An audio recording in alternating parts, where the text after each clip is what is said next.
Hi, this is Kevin Thomas, and welcome to the At Home Film Festival. I'm showing scenes in the background of movies that have been listed as ones that are hard to watch. So actually, I have a theme this week of one and done. I'm going to focus on 7 movies that I thought were great, but due to their theme or the way the story was told, I can't watch them again. Once is enough for me in those situations. Let's take a look what I'm talking about, okay? Schindler's List is one of the best movies ever made, in my opinion. It won 7 Oscars, including Best Picture. You could rent it on most streaming channels for a few dollars.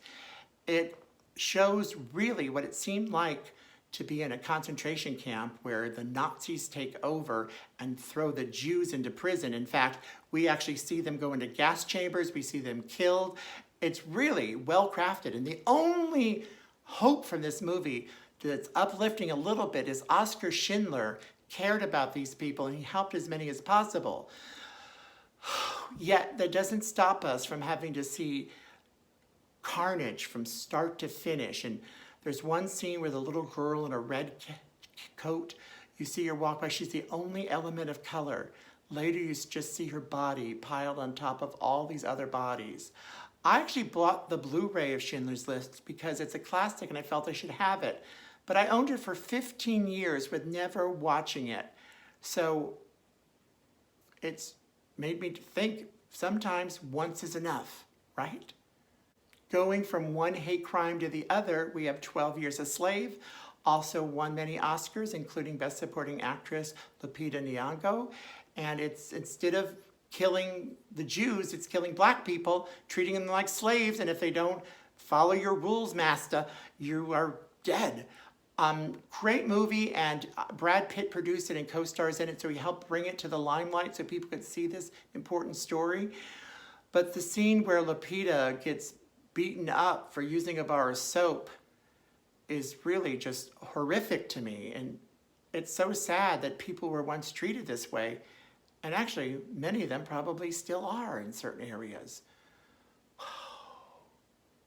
But Boys Don't Cry, also a Best Actress Oscar, this time for Hilary Swank, where she plays a woman who transitions into a man, and when people find out her truth,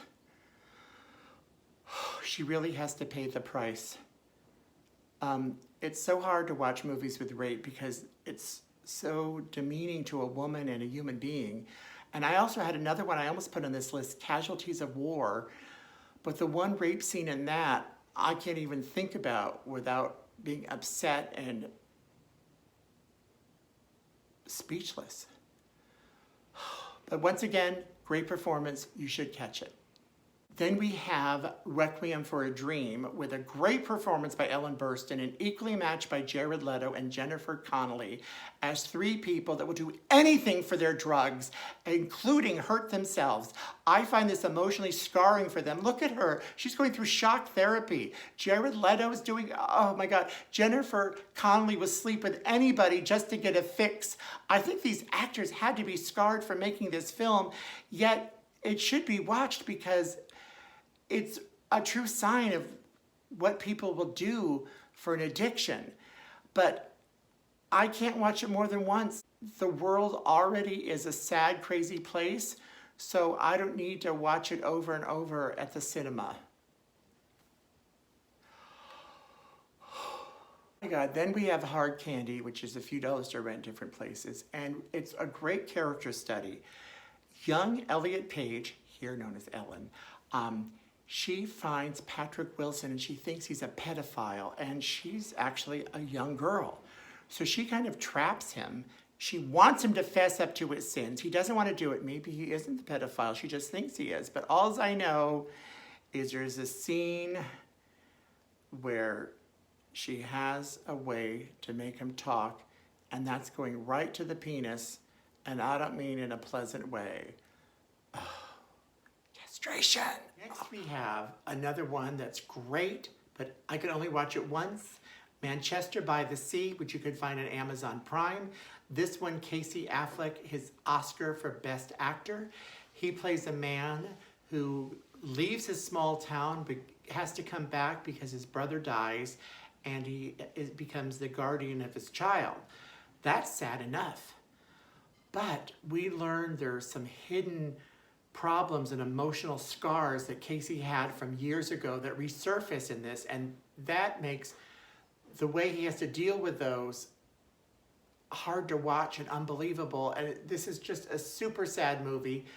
It's not as depressing as, well, I guess it is depressing, but I mean, you know, the emotional scars aren't as deep as blacks and Jews being murdered, but still, it's a tough one to take, I must say.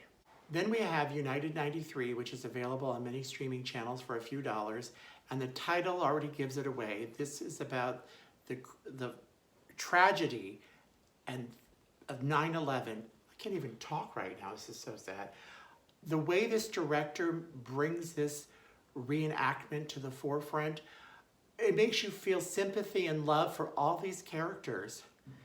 And the whole movie, you realize they're gonna die. I mean, the whole movie, I'm sitting there for an hour and a half knowing that these characters that we show the story behind them in this film, and you start like caring about them, and it doesn't matter what happens on the plane because we all know the sad ending. And then it doesn't help a lot when at the end of the movie they show some of the family members of the victims from 9/11. I mean, it goes without saying why you can't watch this twice. I'm not gonna have a party and have people come over to screen a movie that's gonna like be sad. I'll tell them to watch it on their own, because they should, but one and definitely done.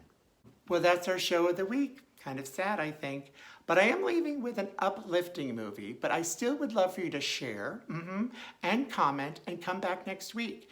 This movie, Enchanted April's on this list because sometimes I can only watch a movie once because the experience was so happy I didn't want to try to match it or have it fade.